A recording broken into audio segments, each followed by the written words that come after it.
بسم اللہ الرحمن الرحیم۔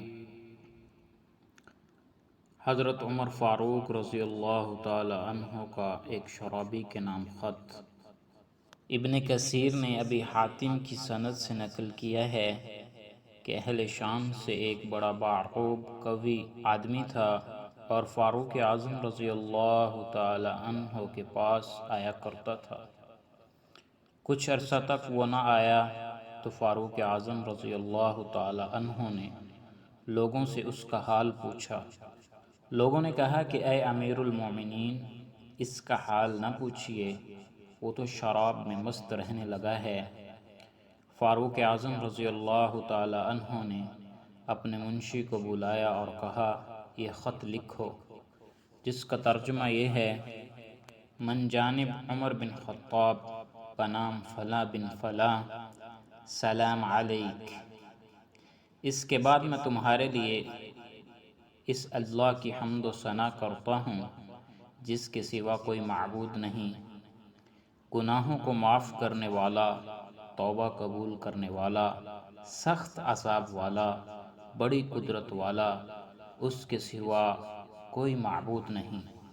اس کی طرف لوٹ کر جانا ہے۔ پھر حاضرین مجلس سے کہا کہ سب مل کر اس کے لیے دعا کرو، اللہ تعالیٰ اس کا قلب پھیر دے اور اس کی توبہ قبول فرمائے۔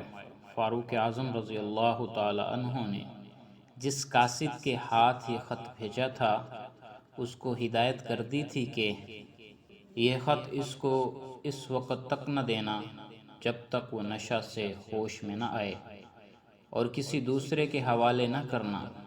جب اس کے پاس فاروق اعظم رضی اللہ تعالی عنہ کا یہ خط پہنچا اور اس نے پڑھا تو بار بار ان کلمات کو پڑھتا رہا اور غور کرتا رہا کہ اس میں مجھے سزا سے بھی ڈرایا گیا ہے اور معاف کرنے کا بھی وعدہ کیا گیا ہے۔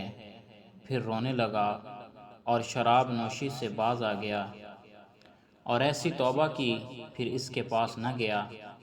حضرت فاروق اعظم رضی اللہ تعالی عنہ کو جب اس اثر کی خبر ملی تو لوگوں سے فرمایا کہ ایسے معاملات میں تم سب کو ایسا کرنا چاہیے کہ جب کوئی بھائی کسی لغزش میں مبتلا ہو جائے تو اس کو درستی پر لانے کی فکر کرو اور اس کو اللہ کی رحمت کا بھروسہ دلاؤ اور اللہ سے اس کے لیے دعا کرو کہ وہ توبہ کر لے، اور تم اس کے مقابلہ میں شیطان کے مددگار نہ بنو، یعنی اس کو برا بھلا کہہ کر یا غصہ دلا کر دین سے دور کر دو گے تو شیطان کی مدد ہوگی۔ معارف القرآن جلد 7 صفحہ نمبر 582۔ دوستو، اگر آپ کو ہماری ویڈیو اچھی لگی تو چینل کو سبسکرائب کریں، لائک کریں، شیئر کریں۔ جزاکم اللہ خیر، احسن الجزاء۔